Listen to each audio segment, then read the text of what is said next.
In this video, we're reviewing when a batter becomes a runner under NFHS baseball rules. Now, I know this may sound like a pretty basic subject, but with the average grade on our test being a 57, there's definitely a lot here for us to improve on.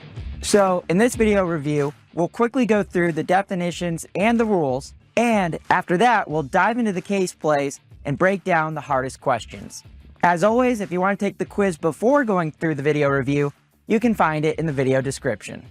Hi everyone, Patrick Farber here with GHSA Baseball Umpire Development and Umpire Classroom, where we help umpires to develop their knowledge and skills. We're getting close to hitting our goal of 1,000 subscribers on YouTube. If you haven't yet, be sure to go find us and subscribe. To everybody that already has, thank you so much. Appreciate the support, and let's get to it. First, let's review the definition of a runner. Rule 2, Section 30, Article 2. Runner is a player of the team at bat who has finished his time at bat and has not yet been put out. The term includes the batter runner and also any runner who occupies a base. Now, to refresh, let's go and circle back to the definition of a batter runner. To find this definition, we'll remain in Rule 2, but we're going to go into Section 7, Article 3. A batter runner is a player who has finished a time at bat until he is put out or until playing action ends. So now that we've reviewed those definitions, let's review the 5 ways that a batter can become a runner. You can find the whole list in Rule 8, Section 1, Article 1.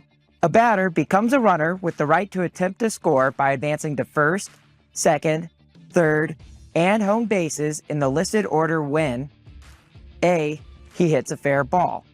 Okay, we're not going to break down this one in particular, but if you need to, you can go review the definition of a fair ball. A batter becomes a runner with the right to attempt to score by advancing to first, second, third, and home bases in the listed order when B, he is charged with a third strike. If the third strike is caught, he is out an instant after he becomes a runner. So this one is written a little weirdly, but the importance of it is to know that on an uncaught third strike, even though it was strike 3, the batter becomes the batter runner. And this is important because if the pitch ball is wild, kicks out of play, then when we're awarding bases, we'll also have to award them to the batter runner. Next, a batter becomes a runner with the right to attempt to score by advancing to first, second, third, and home bases in the listed order when C, an intentional base on balls is awarded, or a fourth ball is called by the umpire. So this one's pretty obvious. If a batter reaches base either by a walk or an intentional walk, of course, they're then going to become a runner. A batter becomes a runner with the right to attempt to score by advancing to first, second, third, and home bases in the listed order when D, a pitched ball hits his person or clothing, provided he does not strike at the ball. If he permits the pitched ball to touch him, or if the umpire calls the pitched ball a strike, the hitting of the batter is disregarded except that the ball is dead. It is a strike or a ball depending on the location of the pitch. If a batter's loose garment, such as a shirt that is not worn properly, is touched by a pitched ball, the batter is not entitled to first base. Okay, this is another one that's pretty basic. Of course, we all know if a batter gets hit by a pitch, so long as they're not swinging, we're going to give them first base. That said, there's a couple of exceptions to this. The first exception to this is that the batter can't allow the ball to hit him. Now, the terminology we'll most likely use is that the batter needs to make an effort to get out of the way of the pitch. If the batter does allow himself to get hit by the ball, we're still going to have a dead ball, but we're not going to award them first base. And based off where the ball hit them, if it was a ball, we'll call it a ball. If it was going to be in the strike zone, we'll call it a strike. Now, the second exception to this is that if the ball hits a batter's excessively loose clothing, then we're also not going to award the batter first base. Now, on to the 5th way that a batter can become a runner. A batter becomes a runner with the right to attempt to score by advancing to first, second, third, and home bases in the listed order when E, the catcher or any other defensive player obstructs him. The coach or captain of the team at bat, after being informed by the umpire-in-chief of the obstruction, shall indicate whether or not he elects to decline the obstruction penalty and accept the resulting play. Such election shall be made before the next pitch, legal or illegal, before the award of an intentional base on balls, or before the infielders leave the diamond. Obstruction of the batter is ignored if the batter runner reaches first and all other runners advance at least one base safely. So, in other levels of baseball, this rule just defined catcher's interference. The difference in high school baseball is that we use the definition catcher's obstruction. Where you're most likely going to see catcher's obstruction in your game is one of two scenarios. The first is simply the batter swinging, and as the swing is going through, hitting the catcher's mitt, extending to catch the ball. Or the second scenario is potentially when a runner from third is stealing home and the catcher tries to come in front of the plate to catch the ball and make a play, interfering with the batter's ability to swing and hit the ball. Now, under this rule, there are two additional paragraphs that we need to review. The first says, any runner attempting to advance, i.e. steal or squeeze, on a catcher's obstruction of the batter shall be awarded the base he is attempting. If a runner is not attempting to advance on the catcher's obstruction, he shall not be entitled to the next base if not forced to advance because of the batter being awarded first base. If obstruction is enforced, all other runners on the play will return to the base occupied at time of pitch. The batter is awarded first base if he did not reach base. So this is a pretty important note here. We need to know as umpires that if we're going to be enforcing a catcher's obstruction, all runners are going to return back to the base they were at the time of pitch, unless the batter being awarded first base forces them to advance a base, or if they were stealing on the play, then we are going to award them the base they were advancing towards. This could potentially end up forcing another runner to advance because of the award of a runner that was stealing behind them. Now, the second paragraph to this rule says, if obstruction is not enforced, all other runners advance at their own risk. From this rule, the takeaway should be that if the coach elects to take the results of the play, there could potentially be outs involved in that outcome. Okay, so now we've broken down that rule, let's go ahead and talk about an example of enforcing a catcher's obstruction. Let's take the common scenario I mentioned earlier, where a catcher reaching out to catch a pitch is struck by the batter taking a swing at the ball. First, when this happens, the umpire should point at the catcher and yell, "That's catcher's obstruction." But remember, catcher's obstruction is not an automatic dead ball. So we need to continue officiating the play until all playing action ends. Once playing action ends, if all runners, including the batter runner, advanced at least one base safely, then the obstruction is going to be ignored. Even if the offense ends up running into an out, because everybody advanced at least one base safely, the results of the play are going to stand. But what if everybody does not advance that one base safely? Then the default option for the umpire should be to go ahead and enforce catcher's obstruction. Let's look at this example. One out with a runner on third. The batter hits the catcher's mitt in his swing and grounds out to F3. R3 scores. After the playing action ends, because the batter runner did not advance safely to first, we should enforce the obstruction, award the batter runner first, and return R3 to third base. So now we've enforced a penalty for the catcher's obstruction, but the coach of the team that was on offense does have the choice to take the results of the play. So there is a potential that a coach is going to tell you that they'd rather take the run scoring and the out versus having first and third with one out. But again, if all runners, including the batter runner, advance at least one base safely, then the results of the play are going to stand and there's no option for the offensive coach. Okay, so now we've covered the basics of when a batter becomes a runner, and ultimately this is most important for the fact that this is when a batter's time at bat ends. So now that we've covered the basics of when a batter becomes a runner, let's go ahead and review the associated case plays. Case play number 1. With R1 on first base, B2 bunts to F3, who fields the ball on the first bounce near the foul line. B2 stops and reverses towards home to avoid being tagged out by F3, who then throws to F6 for a force out on R1, and the relay throw fails to retire B2 at first base. Is this A, this is legal, so long as B2 did not touch or run beyond home and did not leave the base path to avoid a tag? B, this is illegal. When forced to advance towards any base, a runner must go directly towards the base. Or C, this is illegal. The batter runner is required to advance directly to first, retreating backwards is considered forfeiting an attempt to advance. The correct answer here is A, this is legal. As long as B2 does not retreat past home or touch home, or leave the base path to avoid a tag, this is a legal play. Case play number 2. 1 out.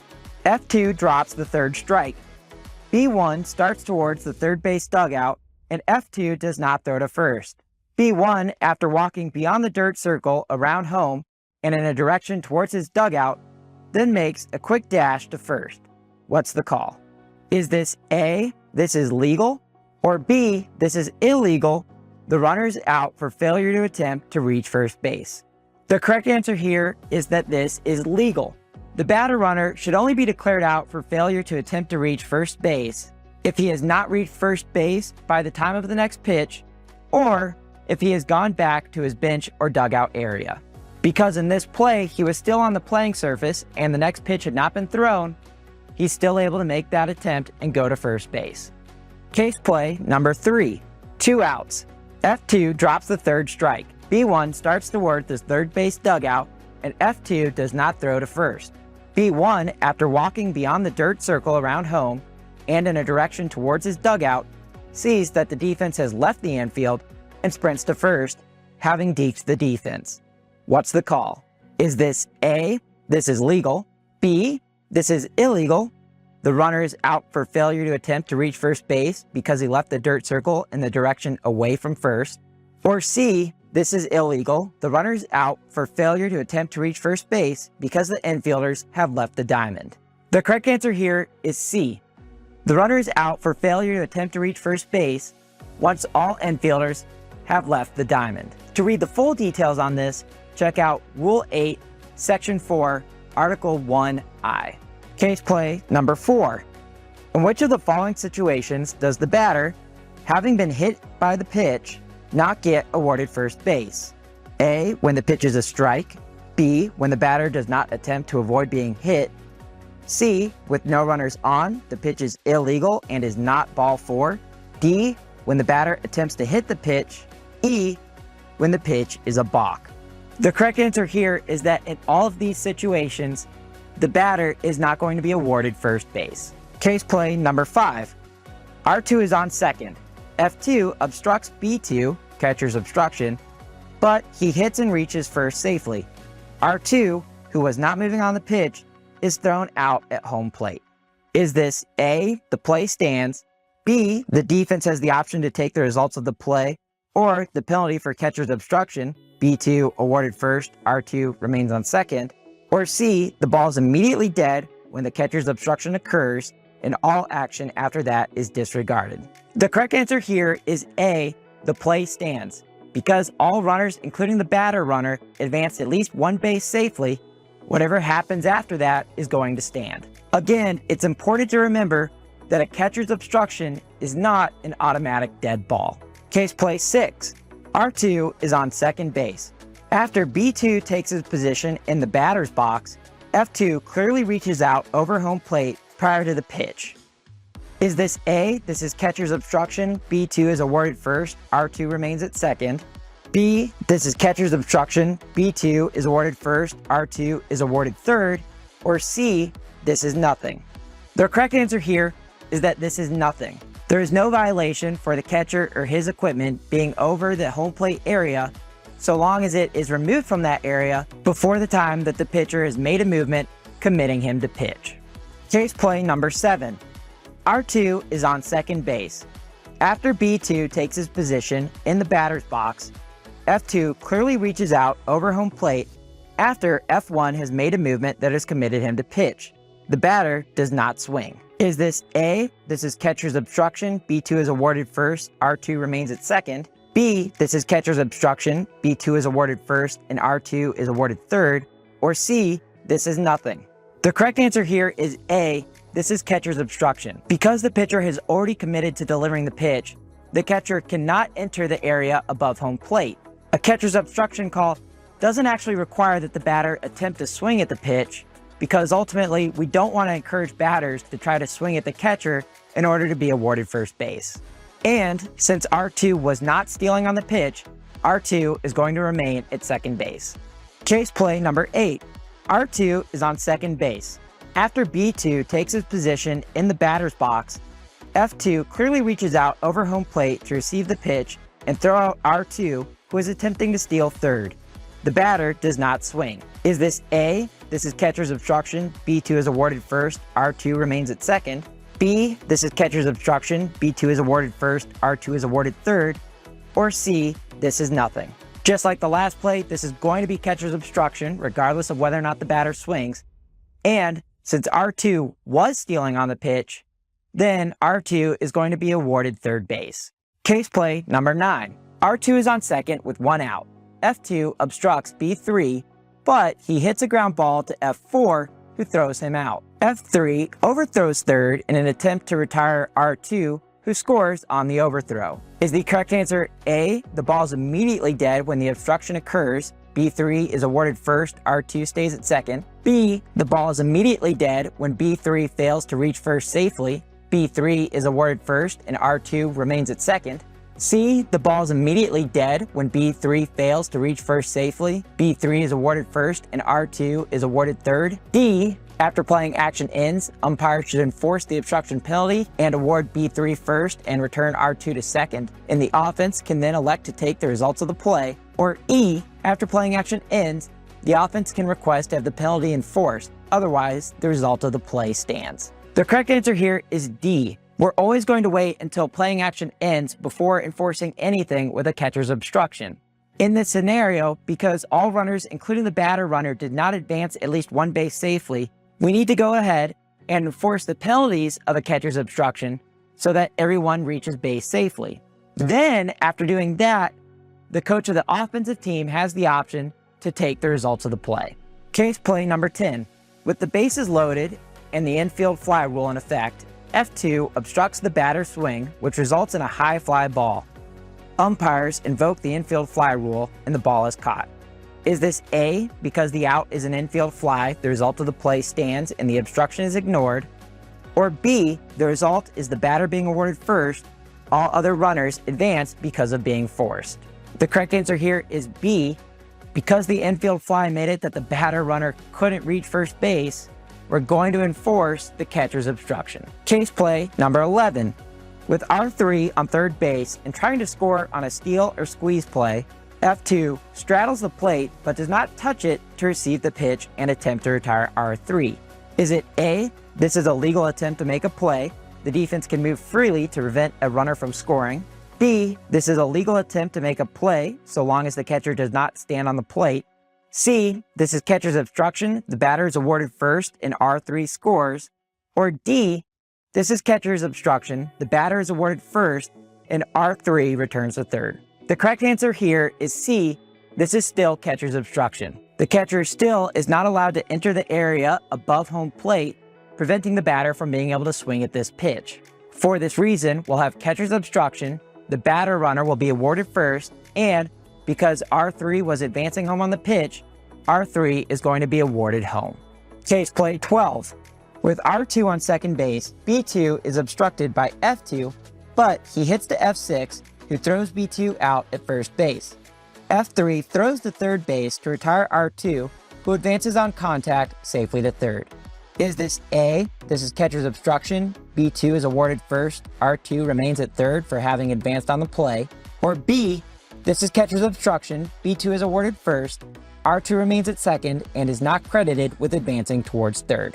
The correct answer here is B, this is catcher's obstruction. The batter runner is going to be awarded first, and because R2 was not stealing on the pitch, they're not going to be credited with having advanced and they're going to have to return to second base. Case play 13.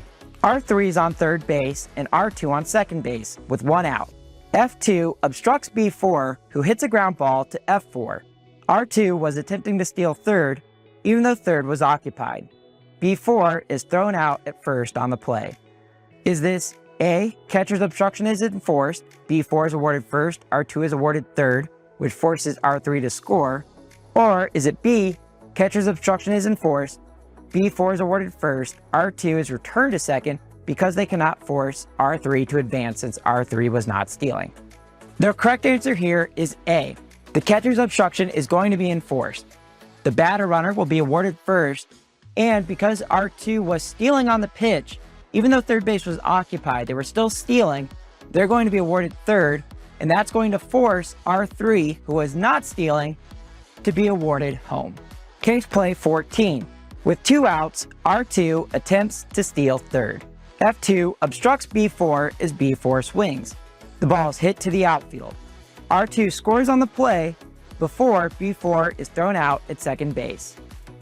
Is this A, after playing action ends, the umpire shall enforce the obstruction penalty, R2 is awarded third, B4 is awarded first. B, after playing action ends, the umpire shall enforce the obstruction penalty, R2 remains at second, B4 is awarded first. C, after playing action ends, the umpire shall not enforce the obstruction penalty unless requested by the offensive coach. C, after playing action ends, the umpire shall not enforce the obstruction penalty unless requested by the offensive coach. Or D, the results of the play stand and the offense does not have the option to take the penalty. Again, the correct option here is going to be D, because all runners, including the batter runner, advanced at least one base safely. The results of the play are going to stand. Finally, case play number 15. B1 hits a fair ball in front of home plate. Both the batter runner and catcher make contact while trying to complete their respective responsibilities. Is this A, this is interference on the batter, B, this is obstruction on the catcher, or C, this is nothing? The correct answer here is C, this is nothing. So long as the contact is incidental, we're going to let the playing action continue.